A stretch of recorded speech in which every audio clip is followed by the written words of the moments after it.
حيوانات دي أدوية كسوف حياتك كدمان دورنا ودمان كسود وهذا صاحي في المقال كنا ما تكاسون فين توني دمان دين كوي ذي تونتان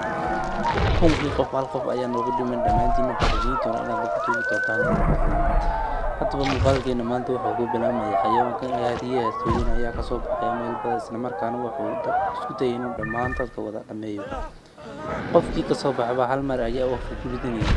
taasoo ay la mid tahay sidoo kale dadkoo dhan aad iyo aad ay ugu yaraayeen